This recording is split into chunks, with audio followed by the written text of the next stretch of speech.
Hi and welcome. I hope that you are having a fantastic day. Today we are going to talk about cryptocurrency investing for beginners. We're going to look at three core principles of Bitcoin. And the reason we want to look at these three core principles is by understanding these core principles will give us a better understanding of why Bitcoin has value. So during the presentation, during our conversation today, that may get a little bit lost in the conversation, but hopefully we can tie it all up together at the end of the presentation. If I don't do a good enough job in that, please leave comments below. I would love to hear from you. And also, as always, feel free to share this video with your friends, relatives, anybody that you would be interested in learning or that is interested in learning more about cryptocurrency, or someone that you hope would learn more about cryptocurrency. So let's get into this. I am not a financial advisor. This is not financial advice. This is my opinion. I am not smarter than you. You are smarter than you realize. Do not trust what I say. Do your own research. So the first thing when it comes to my cryptocurrency investing for beginners series is I always show this chart. The reason for showing this chart is simple. When it comes to Bitcoin, it's important for you to plan ahead and plan on for holding or owning your Bitcoin for at least a 3-year period. And the reason for that is Bitcoin has some wild and crazy swings. You may experience a time where Bitcoin loses 40% of its price or more, and you don't want to sell it at that time. A lot of people will sell it out of fear because they've lost money or the price has gone down and they want to get out at that point. But to the best of my knowledge, nobody's lost Bitcoin that has held it for 3 years. In fact, when you look at the historical data, it's almost impossible to lose money if you hold Bitcoin for 3 years or longer. And this is just a few examples of that. If you bought $1,000 of Bitcoin on January 1, 2017 and sold it on October 10th of 2019, you would have made $8,640. And so this shows you how much you would have made by buying it on January 1 of all of these different years, all the way back to 2011, and held it for 3 years. And the most spectacular one is the first 3 years from January of 2011 to December of 2013 would have made you $2.686 million. That is a fabulous return on investment in just 3 years. And so always prepare yourself to hold Bitcoin for 3 years or longer if you choose to invest in it. And so that's enough of that. Now, the three core principles that we're going to talk about is the blockchain is transparent, the blockchain is only as secure as we are, and the blockchain is decentralized, permanent, and immutable. And these are three core principles that add value or generate a lot of value in Bitcoin. So let's get into it. Now, this is kind of loosely based off of this article, Sticking to Crypto's Core Philosophy is the Way to Prevent Its Abuse. We're not really going to get into details about preventing its abuse. We're going to look more at it from a perspective of this is what creates value in cryptocurrency and in Bitcoin in particular. The blockchain is not inherently private like many might think. The blockchain is transparent. And so what they mean by transparent is this is a Bitcoin address. This is a 34-digit value that's uppercase, lowercase, and numbers. And those 34 digits make this so unique that, this is one in many billions of possible values for all these different addresses when you're talking about 32 characters that include uppercase, lowercase, and numbers, because you just have a huge number of combinations for each digit. Now, this particular Bitcoin address has 226,102 Bitcoin, 0.1409841 Bitcoins. And so it has the most Bitcoin at the time of this recording. Now, this particular Bitcoin address has not been in existence for very long. It came into existence on January 25th of 2019. Prior to that, the address didn't even exist, didn't have any Bitcoin in it at all. And in fact, when it first opened, it only had $18 worth of Bitcoin in it. And then since then, the owners have continued to add more and more Bitcoin into it to where today it has $1.6 billion worth of Bitcoin. Now, what you're looking at here is you're seeing each transaction in and out of this address.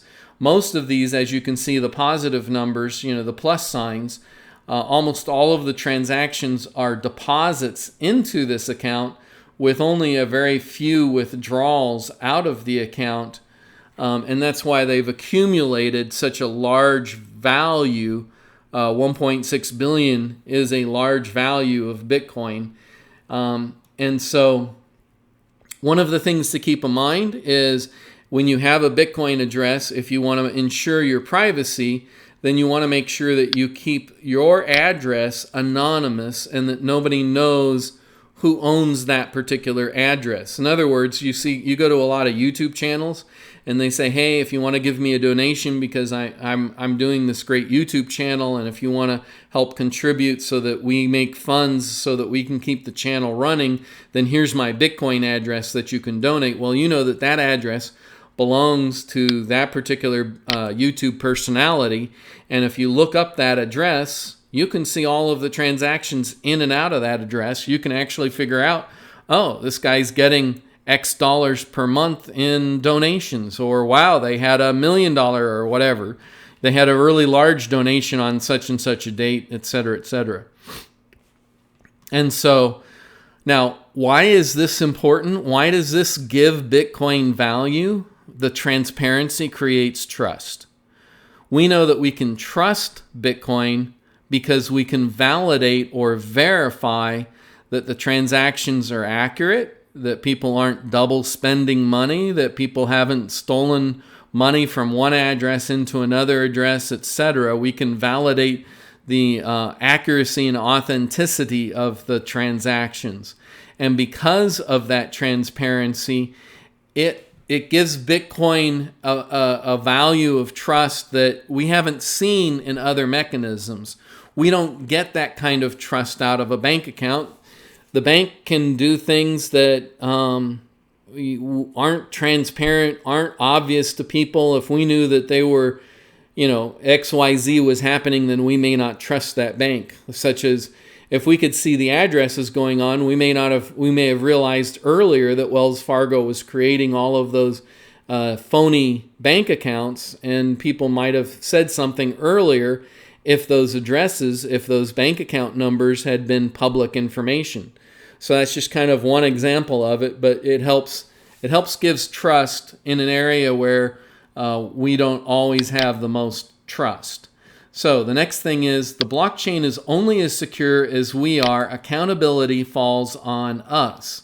Now, a lot of people trust their institutions, and sometimes trusting institutions is not necessarily a good thing. In the United States, for the most part, over the last 50 years or so, that's proven to be useful.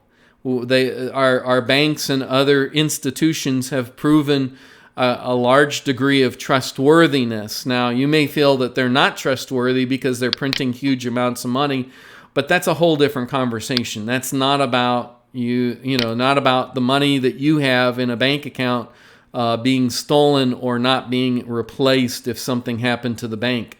Kind of a different conversation. But anyway, blockchain is only as secure as we are. One of the things that you want to do, because blockchain is transparent and trustless, it also gives you value in terms of you control your money. Nobody else can control it. Nobody else can take it away from you. But that also means that the responsibility for protecting it lies on your shoulders. The responsibility for protecting this account lies on the person who has the private keys to that account. If I know what the private keys were to this account, then I could withdraw the 226,000 Bitcoins that are in the account. But because I'm sure these guys have been very, very careful about protecting the private keys to this account, it's become impossible for somebody to take that account. So how does that relate back to you and I? Well, first of all, because we have control over the security, it doesn't mean we need to rely on third parties for that protection, but it also means that we need to be more conscious of protecting our own assets. And so one of the things that I recommend to all of my family and friends when it comes to cryptocurrency and protecting their Bitcoin investments or cryptocurrency investments is that they get involved in a hardware wallet. Now, hardware wallets include Trezor, KeepKeys, and Ledgers. I've used all three of these. I found all three of these to be very good and very secure hardware wallets. You can purchase them at these addresses, and I recommend that you only purchase them from the manufacturers because that adds to a level of security. If you purchase it from another vendor, then you only increase the risk that that vendor actually got into the hardware wallet and has done something, like wrote down the private keys or some other thing with that particular hardware wallet. So the safest way to go is to always purchase your hardware wallets directly from the vendors. And hardware wallets, different wallets will store different cryptocurrencies. I started with a Trezor, and when I wanted to purchase a cryptocurrency the Trezor didn't store, I purchased a Ledger because the Ledger does store those particular coins. And so I ended up with two hardware wallets just so that I could store all the coins I wanted to get involved with. And then the KeepKey came around and the price was really good, and so I went ahead and got a KeepKey wallet because the price was inexpensive. And I found that the KeepKey is a little bit more user-friendly than the Trezor or the Ledger. As you can see, it has a bigger display, and that larger display is part of what makes it a little bit more user-friendly than the Trezor or the Ledger, because that's the display for the Ledger. This is the Ledger's display, and this is the Trezor's display. And both of these, these two hardware wallets are about the size of a USB adapter, a USB device, or a small car key.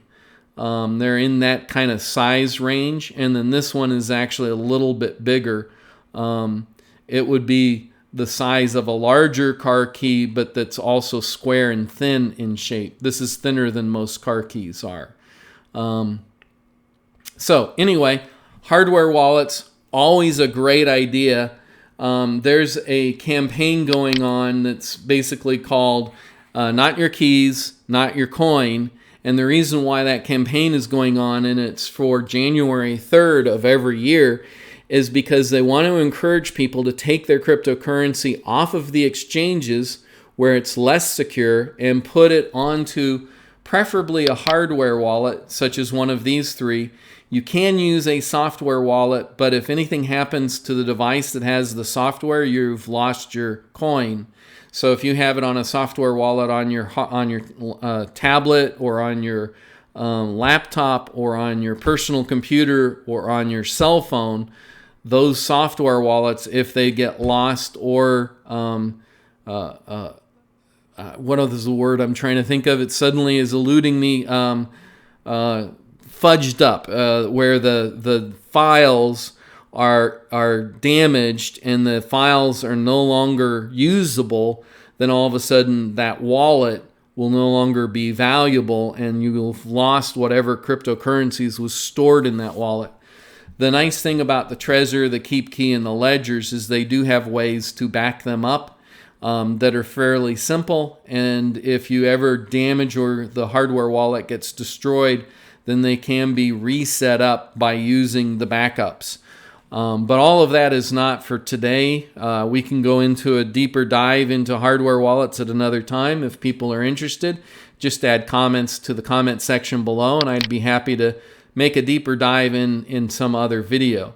The last topic we want to talk about is blockchain is decentralized, permanent, and immutable. There's no going back. The first thing, so this really could be three core principles on its own, but we're rolling them into a single one for this video. Decentralized means there's no central person or authority that has control over it. There's no bank, there's no government, there's no business or corporation that has control over Bitcoin. Now, that's not the case with all cryptocurrencies. For example, the JP Morgan coin is 100% controlled by JP Morgan Bank, by Chase Bank. And so the JP Morgan cryptocurrency, or the JP Morgan digital coin, is not decentralized because it is 100% controlled by a bank. And for some people, that's enough of a negative right there that they will never invest in the JP Morgan coin because it's not decentralized. So what do they mean by decentralized? You or I or your brother or your friend down the street can go to a website. We can download the software that does Bitcoin mining and install it on our computer. And by becoming a Bitcoin miner, we're part of the network of people that manage and maintain Bitcoin and the Bitcoin network that it runs on. And because that network is decentralized, or there's millions of individuals who have installed the software and are miners, there's no way to shut that down, and there's no way for a single entity to control it. Like, for example, if a single entity like JP Morgan controls it, they can go, you know what, we need to charge higher fees, and therefore we're changing the fee structure. Well, with Bitcoin, it's not that simple. In order to change the fee structure for Bitcoin, there has to be a consensus among all of the miners.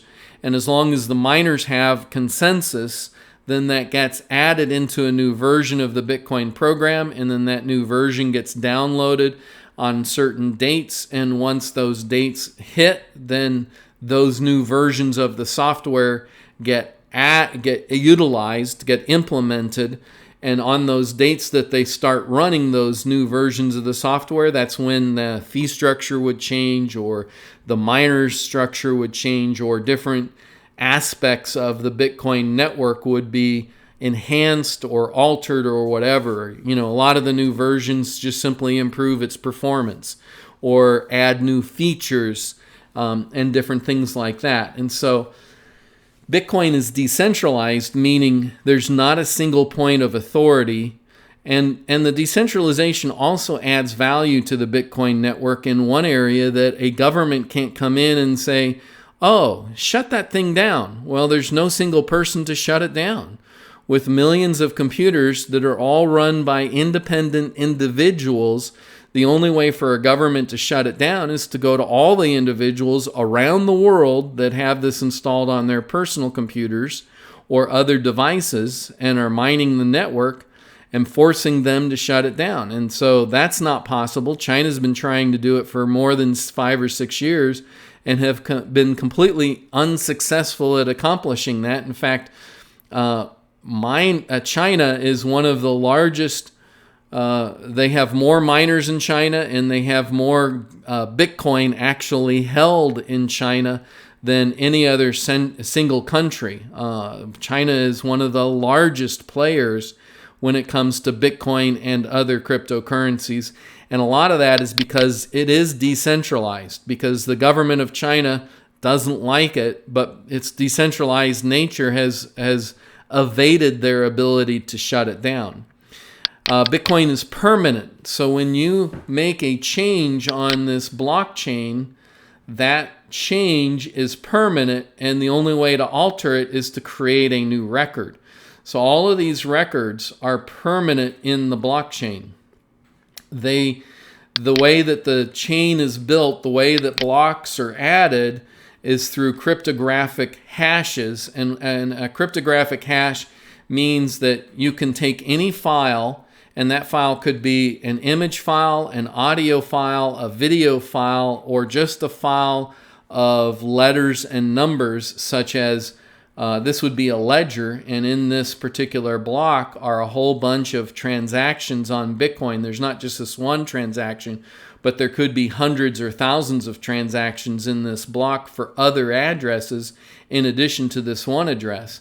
And they create a hash, which means they took all of the information that's in this block and they ran it through a special program that creates a long number, and that long number uniquely identifies all of the data in this block.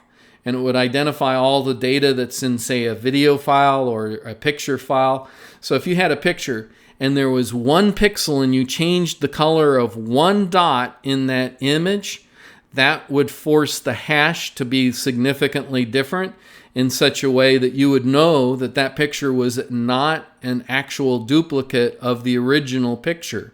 Well, the same thing with ledger files. There's a whole bunch of records in a single ledger file, and if there's one letter or one number that makes the smallest of changes, if this time, for example, went from 51 to 50, that change would alter the hash that it produces, proving that this block is no longer the block that was originally added to the blockchain, and people would know that somebody altered something in this block, and it would be rejected from being added to the blockchain.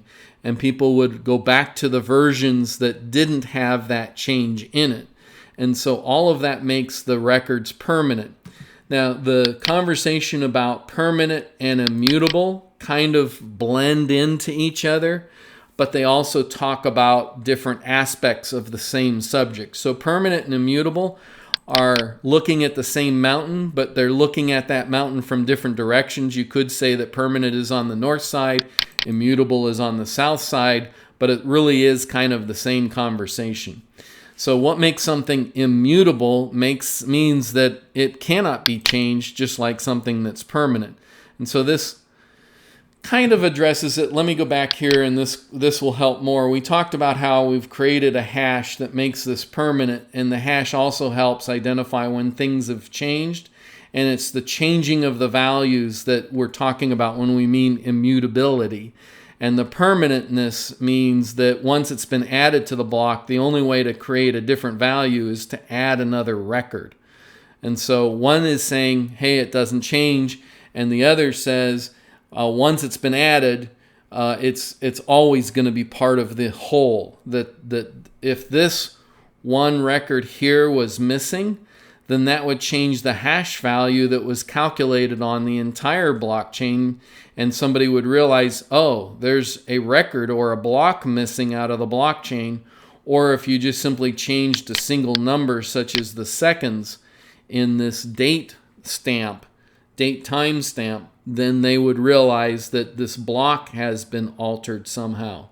And so all of that provides a greater degree of trust in the blockchain, and that's part of what gives the blockchain value, is that we have verifiable, backupable evidence of all of these transactions, and we know that it makes it harder for transactions to be, money to be stolen out of an address, or faulty transactions to be generated, or for somebody to go back and alter the network and say, oh no, those 3,000 Bitcoins weren't in that address, it was in this different address where it was deposited. And so it was deposited into a different address, not this address, et cetera, et cetera. So it helps to eliminate all of that fraudulent activity, and that adds to the trust factor, which adds to its value.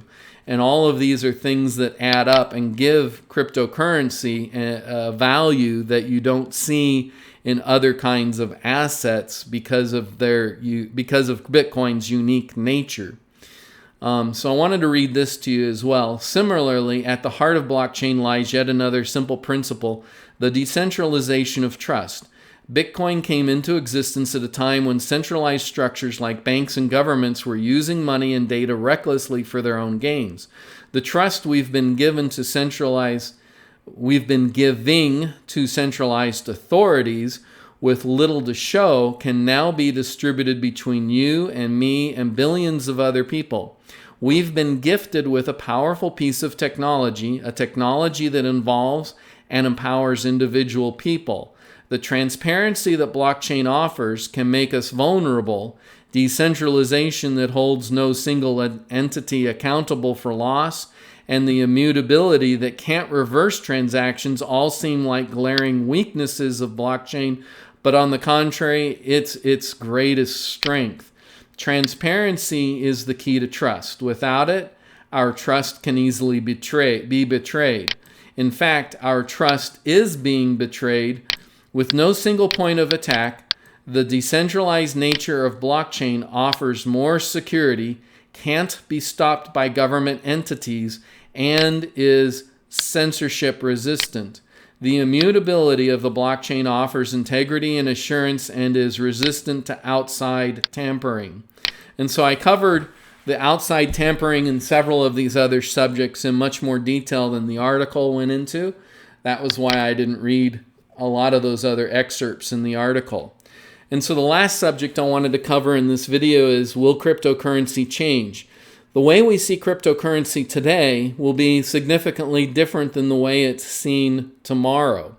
And this image is a perfect example of that. That scale is a scale from the 1930s. And how this scale was used by grocery stores is they would add produce or whatever that they wanted to weigh on the scale, and then each of these columns are prices, and depending on the price per pound, they just need to look at the column and they can tell you how much they're going to charge you for the meat, the produce, or whatever other products they put onto the scale. Do you know who made that? You're very familiar with the company. The company that manufactured this scale is known as IBM, International Business Machines. And this was a business machine that they generated, that they built, that they created in the 1930s, that they assembled and sold in the 1930s. But today's IBM is a very, very different company. Today's IBM is mostly involved in business consulting and computer consulting and writing software.